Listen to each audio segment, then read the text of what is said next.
ನೋಡಿ, ಕಳೆದ ಕೆಲವು ದಿನಗಳಲ್ಲ, ಕಳೆದೊಂದು 3-4 ದಿನಗಳಿಂದ ಕರ್ನಾಟಕ ಗಡಿನಾಡ ಅಭಿವೃದ್ಧಿ ಪ್ರಾಧಿಕಾರದ ಅಧ್ಯಕ್ಷರಾದ ಸೋಮಶೇಖರ್ ಅವರು ಎಲ್ಲ ಪತ್ರಿಕೆಗಳಿಗೆ ಒಂದು ಪ್ರಕಟಣೆಯನ್ನು ಕೊಟ್ಟರು.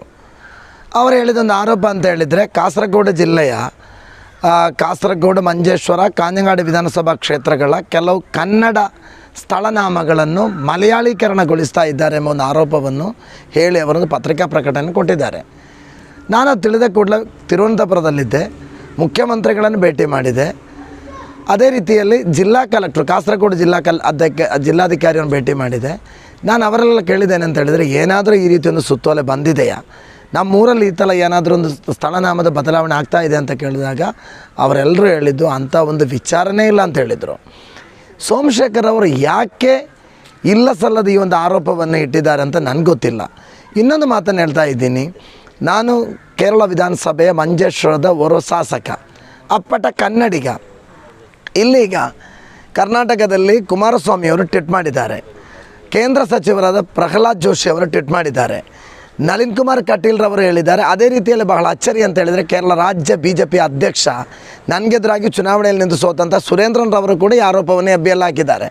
ನಾನು ಸುರೇಂದ್ರನ ಮಾತು ಕೇಳಿದೆ, ಕೇರಳ ಕರ್ನಾಟಕದ ಗಡಿಯಲ್ಲಿ ಯಡಿಯೂರಪ್ಪ ಸರ್ಕಾರವನ್ನವರು RT-PCR ಇಲ್ಲ ಎಂಬ ಕಾರಣದಿಂದ ಮಕ್ಕಳಿಗೆ ಶಾಲೆಗೆ ಹೋಗಲಿಕ್ಕೆ ಬಿಡುವುದಿಲ್ಲ, ಪರೀಕ್ಷೆ ಬರೀಲಿಕ್ಕೆ ಬಿಡುವುದಿಲ್ಲ, ಕೇರಳ ಮಕ್ಕಳಿಗೆ 8-12 ಬದಿಗಳನ್ನು ಮುಚ್ಚಾಕಿದಂಥ ಒಂದು ವಿಷಯ ಇಲ್ಲಿ ಚರ್ಚೆಗೆ ಬಂದ ಸಂದರ್ಭದಲ್ಲಿ BJP ಯಾವ ನಾಯಕರು ಕೂಡ ತುಟಿ ಬಿಚ್ಚಲಿಲ್ಲ. ಈ ಸಂದರ್ಭದಲ್ಲಿ ಇವರು ಇದರ ಮಾತಾಡ್ತಾರೆ ಅಂತ ಹೇಳಿದರೆ, ಇವರಿಗೆ ಯಾವ ಕನ್ನಡ ಪ್ರೇಮ ಅಂತ ದೇವರಿಗೆ ಗೊತ್ತು. ಯಾಕೆಂತ ಹೇಳಿದರೆ, ದೇಶದ ಇತಿಹಾಸ ಇರುವ ಹೆಸರುಗಳನ್ನೇ ಇವರು ಬದಲಾವಣೆ ಮಾಡ್ತಾ ಇದ್ದಾರೆ. ಅದೆಲ್ಲ ಯಾವ ರೀತಿ ಅಂತೇಳಿ ಕೇಸರೀಕರಣದ ಭಾಗವಾಗಿ ಇವರು ಬದಲಾವಣೆ ಮಾಡ್ತಾ ಇದ್ದಾರೆ. ಒಂದಂತ ಹೇಳ್ತಾ ಇದ್ದೀನಿ, ಇಲ್ಲಿ ಭಾಷಾ ಅಲ್ಪಸಂಖ್ಯಾತರಿಗೆ ಸಮಸ್ಯೆ ಬಂದ ಸಂದರ್ಭದಲ್ಲಿ ಇಲ್ಲಿನ ಮಲಯಾಳಿಗಳು ಜೊತೆಯಲ್ಲಿ ನಿಂತಿದ್ದಾರೆ. ಕೇರಳ ಸರ್ಕಾರ ಎಡಪಂಥವಾಗಲಿ ಬಲಪಂಥೀಯವಾಗಲಿ ಎಲ್ಲರೂ ಕೂಡ ಇಲ್ಲಿ ಭಾಷಾ ಅಲ್ಪಸಂಖ್ಯಾತರ ಧ್ವನಿಗೆ ಓಗೊಟ್ಟು ಅವರ ಎಲ್ಲ ಸ್ಪಂದನೆಗಳಿಗೆ ಜೊತೆಯಲ್ಲಿ ನಿಂತಿದ್ದಾರೆ ಎಂಬುದು ನಮಗೆಲ್ಲ ಒಂದು ನಿದರ್ಶನವಾಗಿ ಕಾಣ್ಬೋದು.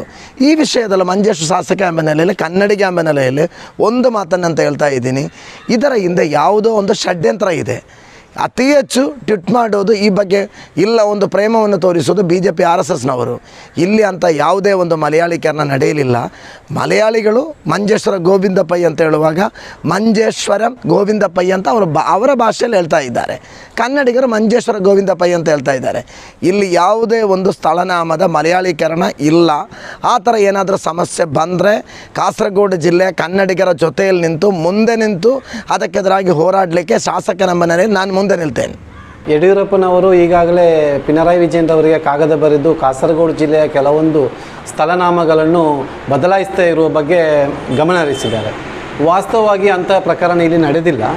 2016ರಲ್ಲಿ ಯನ್ಮಕಜೆ ಪಂಚಾಯತ್ನ ಮೈರೆ ಗ್ರಾಮವನ್ನು ಶೇಣಿ ಗ್ರಾಮವನ್ನಾಗಿ ಬದಲಾವಣೆ ಮಾಡಿದೆ ಅಧಿಕೃತವಾಗಿ.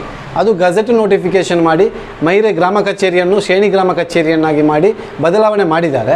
ಆವಾಗ ಯಾವ BJPಯವರು ಕೂಡ ಅದನ್ನು ವಿರೋಧಿಸಲಿಲ್ಲ, ಎಲ್ಲರೂ ಅದಕ್ಕೆ ಬೆಂಬಲವನ್ನು ಸೂಚಿಸಿದರು.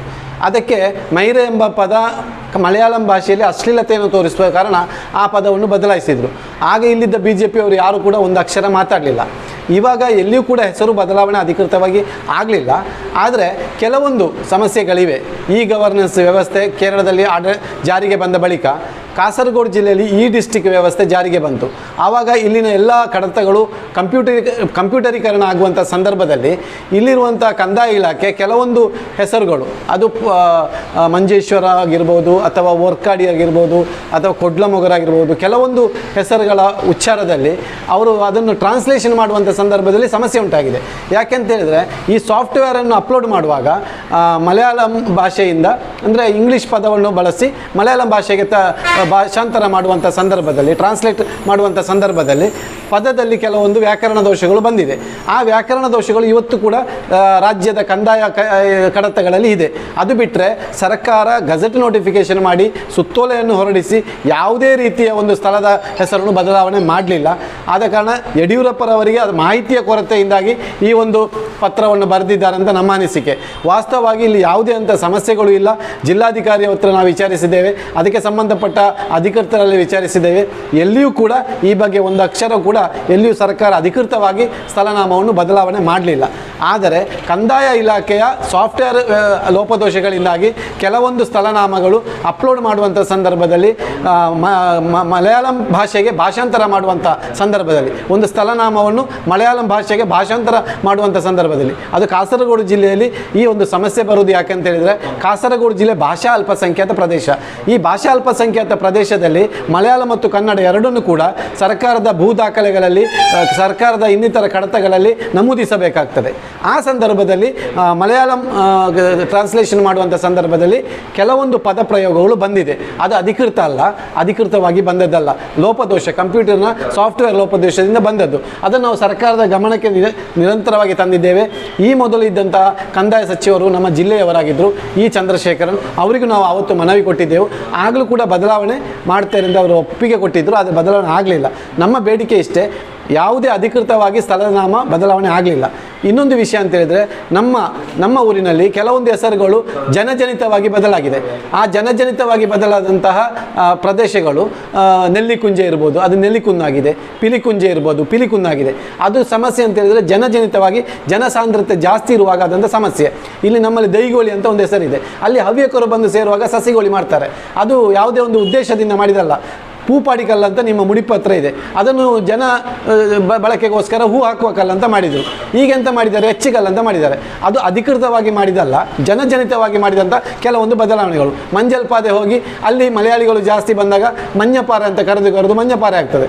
ಹಾಗಿರುವ ಕೆಲವೊಂದು ಸಾಂಕೇತಿಕ ಸಮಸ್ಯೆಗಳು ಬಿಟ್ಟರೆ ಸರ್ಕಾರ ಅಧಿಕೃತವಾಗಿ ಎಲ್ಲಿಯೂ ಕೂಡ ಯಾವುದೇ ಸ್ಥಳದ ಹೆಸರನ್ನು ಬದಲಾವಣೆ ಮಾಡಲಿಲ್ಲ. ಮೈರೆ ಗ್ರಾಮವೊಂದನ್ನು ಬಿಟ್ಟು ಬೇರೆ ಯಾವುದನ್ನು ಮಾಡಲಿಲ್ಲ. ಆ ಮೈರೆ ಗ್ರಾಮವನ್ನು ಬದಲಾವಣೆ ಮಾಡುವಾಗ ಈ ಭಾರತೀಯ ಜನತಾ ಪಕ್ಷದವರಾಗಲಿ ಇಲ್ಲಿನ ಕನ್ನಡ ಹೋರಾಟಗಾರರಾಗಲಿ ಒಂದು ಅಕ್ಷರವನ್ನು ಮಾತನಾಡಲಿಲ್ಲ. ಹಾಗಿರುವಾಗ ಯಡಿಯೂರಪ್ಪನವರಿಗೆ ತಪ್ಪು ಮಾಹಿತಿಯನ್ನು ಯಾರೋ ಕೊಟ್ಟಿದ್ದಾರೆ. ಆ ತಪ್ಪು ಮಾಹಿತಿಯಿಂದಾಗಿ ಈ ಸಮಸ್ಯೆ ಬಂದಿದೆ. ವಾಸ್ತವವಾಗಿ ಸರ್ಕಾರದ ಕಂಪ್ಯೂಟರ್ ವ್ಯವಸ್ಥೆ ಏನಿದೆ, ಈ ಗವರ್ನೆನ್ಸ್ ವ್ಯವಸ್ಥೆ ಏನಿದೆ, ಅದರಲ್ಲಿ ಬಂದಂಥ ಲೋಪದೋಷವ ಅದನ್ನು ಕೂಡಲೇ ಕೇರಳ ಸರ್ಕಾರ ಸರಿಪಡಿಸಬೇಕಂತ ನಾವು ಕೇಳಿಕೊಳ್ತಾ ಇದ್ದೀವಿ. ಖಂಡಿತ ಇರ್ಬೋದು, ಕಾಸರಗೋಡಿನ ಕನ್ನಡಿಗರಿಗೆ ಕರ್ನಾಟಕದ ಯಾವ ಸರ್ಕಾರ ಆಗಲಿ ಇವತ್ತಿನ ತನಕ ಸಹಕಾರ ಮಾಡ್ತಾ ಇಲ್ಲ. ಯಾಕಂದರೆ ಇಲ್ಲಿ ಕಾಸರಗೋಡಿನ ಜಿಲ್ಲೆಯಲ್ಲಿ ಸುಮಾರು 40,600 ವಿದ್ಯಾರ್ಥಿಗಳು ಕನ್ನಡ ಮಾಧ್ಯಮದಲ್ಲಿ ಇವತ್ತು ಸರ್ಕಾರಿ ಶಾಲೆಯಲ್ಲಿ ಕಲಿತಾ ಇದ್ದಾರೆ. ಖಾಸಗಿ ಶಾಲೆಯಲ್ಲಿ ಕಲಿಯುವವರ ಮಾಹಿತಿ ನಮಗೆ ಇನ್ನೂ ಸಿಗಲಿಲ್ಲ. ಅಧಿಕೃತವಾಗಿ ಕಾಸರಗೋಡು ಜಿಲ್ಲೆಯಲ್ಲಿ ಕಿರಿಯ ಪ್ರಾಥಮಿಕ ಶಾಲೆ, ಹಿರಿಯ ಪ್ರಾಥಮಿಕ ಶಾಲೆ, ಹೈಯರ್ ಸೆಕೆಂಡರಿ ಶಾಲೆ, ಪ್ರೌಢಶಾಲೆ ಈ ವಲಯದಲ್ಲಿ 40,600 ವಿದ್ಯಾರ್ಥಿಗಳು ಕನ್ನಡ ಮಾಧ್ಯಮದಲ್ಲಿ ಈ ಜಿಲ್ಲೆಯಲ್ಲಿ ಕಲಿತಾ ಇದ್ದಾರೆ. ಇನ್ನು ಈ ಜಿಲ್ಲೆಯಿಂದ ಮಂಗಳೂರಿಗೆ ಹೋಗಿ ಕಲಿಯುವವರ ಸಂಖ್ಯೆ ಬಹಳಷ್ಟು ಇದೆ. ಹಾಗಿರುವಾಗ ಇದು ಅಚ್ಚ ಕನ್ನಡ ಪ್ರದೇಶ. ಈ ಪ್ರದೇಶದ ಕನ್ನಡಿಗರ ಸಮಸ್ಯೆ ತುಂಬ ಇದೆ. ಸಂವಿಧಾನಬದ್ಧವಾಗಿ ಕನ್ನಡಿಗರಿಗೆ ಅಂತ ಸಿಗುವಂಥ ಸವಲತ್ತು ಇಲ್ಲಿ ಸಿಗ್ತಾ ಇಲ್ಲ. ಇಲ್ಲಿ ಕನ್ನಡ ತರಗತಿಗಳಿಗೆ ಕನ್ನಡ ಗೊತ್ತಿಲ್ಲದ ಮಲಯಾಳ ಅಧ್ಯಾಪಕರ ನೇಮಕ ಆಗ್ತಾ ಇದೆ. ಇದರ ವಿರುದ್ಧ ಇಲ್ಲಿನ ಎಲ್ಲರೂ ಹೋರಾಟ ಮಾಡುವಾಗ ಕರ್ನಾಟಕ ಸರ್ಕಾರ ಒಂದು ಅಕ್ಷರ ಕೂಡ ಮಾತನಾಡುವುದಿಲ್ಲ. ಮಾತ್ರವಲ್ಲ, ಇಲ್ಲಿನ ಸಮಸ್ಯೆ ಅಂತ ಹೇಳಿದರೆ ಕಾಸರಗೋಡಿನ ಮಕ್ಕಳು, ಕಾಸರಗೋಡಿನ ವಿದ್ಯಾರ್ಥಿಗಳು, ಕಾಸರಗೋಡಿನ ರೋಗಿಗಳು ಮಂಗಳೂರಿಗೆ ಹೋಗಲಿಕ್ಕೆ ಬಿಡ್ತಾ ಇಲ್ಲ. ಅಲ್ಲಿ RT-PCR ಟೆಸ್ಟ್ ಮಾಡಬೇಕಂತ ಕಡ್ಡಾಯ ಮಾಡ್ತಿದ್ದಾರೆ. ಇದನ್ನು ಯಾಕೆ BJP ಅವರು ಪ್ರಶ್ನಿಸ್ತಾ ಇಲ್ಲ? ಇಲ್ಲಿ ಇರುವಂಥ ಕನ್ನಡಿಗರೇ ಅಲ್ವಾ ಮಂಗಳೂರಿಗೆ ಹೋಗುವುದು? ಅಲ್ಲಿ ತಲಪಾಡಿ ಗಡಿಯಲ್ಲಿ RT-PCR ನೆಗೆಟಿವ್ ಕಡ್ಡಾಯ ಮಾಡ್ತಾರೆ, ಗಡಿಗೆ ಮಣ್ಣು ಹಾಕಿ ಬಂದ್ ಮಾಡ್ತಾರೆ, ಗಡಿಯನ್ನು ಮುಚ್ಚುಗಡೆ ಮಾಡ್ತಾರೆ. ಆ ಸಂದರ್ಭದಲ್ಲಿ BJP ಅವರು ಯಾವುದೇ ಅಕ್ಷರ ಮಾತನಾಡದೆ ಈಗ ಕೇವಲ ಒಂದು ರಾಜಕೀಯ ಲಾಭದ ಉದ್ದೇಶದಿಂದ ಮಾತ್ರ ಸ್ಥಳನಾಮ ವಿವಾದವನ್ನು ಹಿಡ್ಕೊಂಡು ರಾಜಕೀಯ ಮಾಡ್ತಾ ಇದ್ದಾರೆ. ಇಂತಹ ಹಲವು ಸುದ್ದಿ ಮಾಹಿತಿ ವಿಶ್ಲೇಷಣೆಗಾಗಿ ಸನ್ಮಾರ್ಗ ನ್ಯೂಸ್ ಸಬ್ಸ್ಕ್ರೈಬ್ ಮಾಡಿ. ನಿರಂತರ ನೋಟಿಫಿಕೇಶನ್ ಪಡೆಯಲು ಬೆಲ್ ಐಕಾನ್ ಒತ್ತಲು ಮರೆಯದಿರಿ.